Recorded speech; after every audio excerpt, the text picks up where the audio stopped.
Hello, this is Charlie the chaplain from Harbor Light Hospice, and this is a celebration of being alive online. It's now almost the end of May.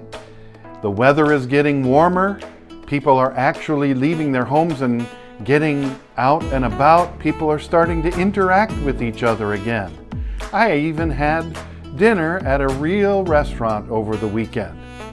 We're experiencing the joys of reconnecting, and so I thought it might be a good time to talk about something that is unique to human beings.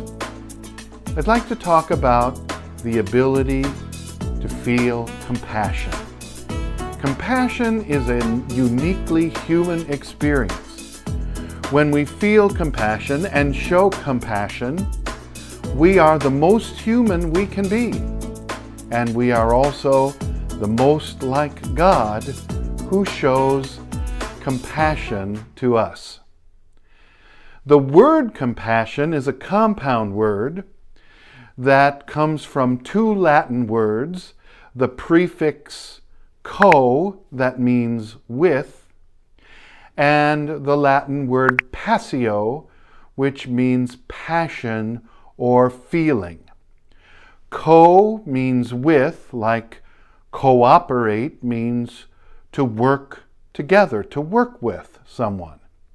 And passio, passion, can mean feeling, but it can also mean suffering. So when you put those two parts together, compassion means to feel with someone, to suffer with someone. Compassion is more than sympathy, because sympathy is more like feeling for somebody. You know, you're up late at night and you're watching TV and they show those commercials about starving children in other countries or puppies that no one wants, and your heart goes out to them and you feel a great deal of sympathy to them. Maybe you even send in a contribution. But compassion is more than that. Compassion is when you enter into someone else's experience and you share their suffering with them. You feel with them. The Bible says that when Jesus saw someone who was sick, he was moved with compassion. Compassion moves us. It compels us to get out of our own experience and enter into someone else's experience. Someone whose experience may be very different from us. They may speak another language or be from another part of the world. But their suffering touches us, and we enter into their suffering and share that suffering with them. When we do, we're the most human we can be, and we are the most like God.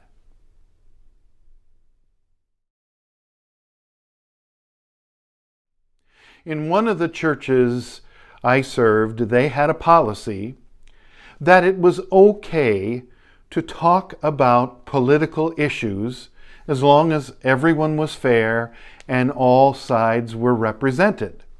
They were not shy at all about talking about some of the issues that we struggle to understand today. Well, there were two women in that church that were on the opposite sides of the political spectrum, particularly on one issue, the issue of pro-choice and pro-life. Now, Rose was slightly older, and she was very pro-choice. That's how she saw this issue.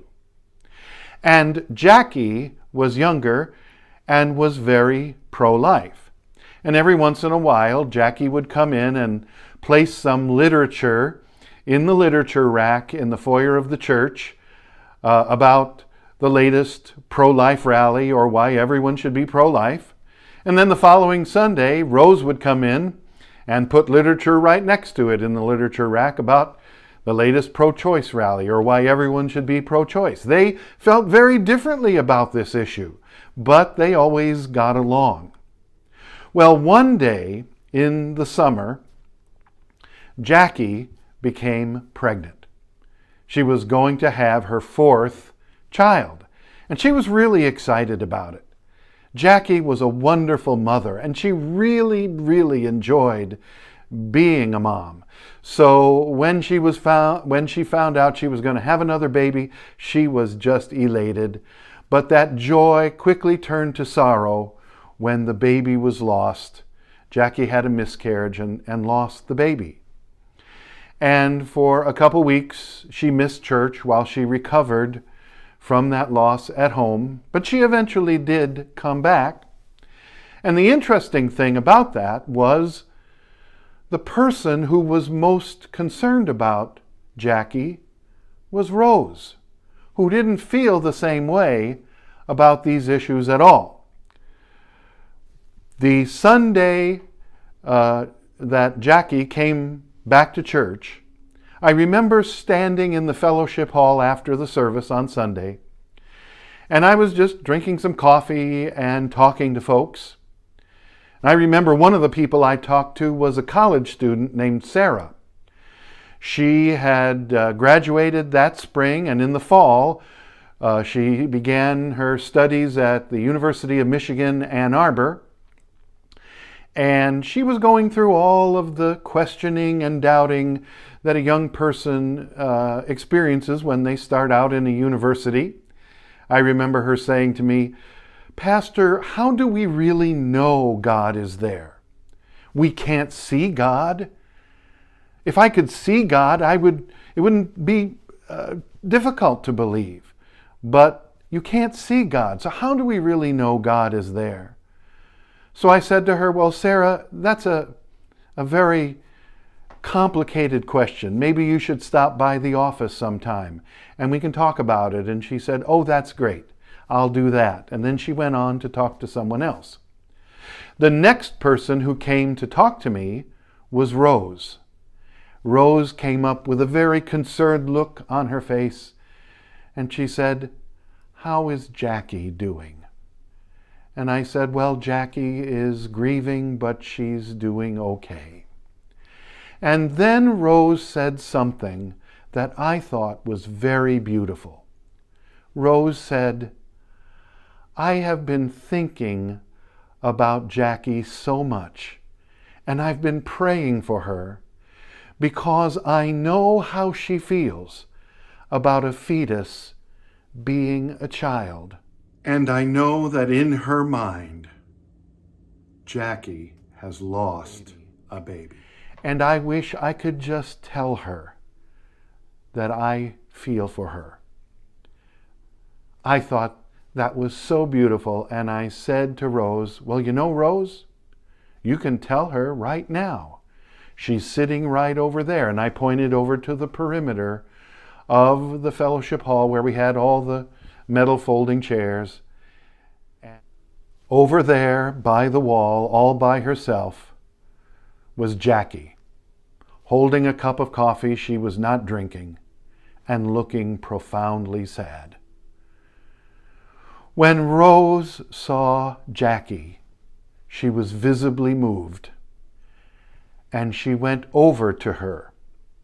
The moment she left my side, someone else came to me to talk about something, and I don't remember what they were talking about because I was trying to keep my eye on Rose and Jackie. I couldn't see them. And then when that person finished their conversation and moved on, I looked and I could see Rose and Jackie sitting side by side. Jackie was leaning her head on Rose's shoulder. They were both crying, and Rose had her left hand up and was stroking Jackie's red hair. I immediately looked to my left, and I was looking for Sarah, the college student. And I reached out and grabbed her by the arm, and I pulled her to my side, and I said, "Sarah, do you want to see God right now?" I pointed to Rose and Jackie, and I said, "He's right there." When we show compassion, we are being the most human we can be, and we're being the most like God, who shows us compassion. God feels with us when we are in pain. God rejoices with us when something wonderful happens. God comes alongside of us when we are worried. Maybe you'd like to try that. As we begin to reconnect with each other socially, maybe God will bring into your world someone who may not be like you. Maybe they don't think like you. Maybe they don't look like you. But they do suffer like you and weep like you. Open your heart to them and feel with them.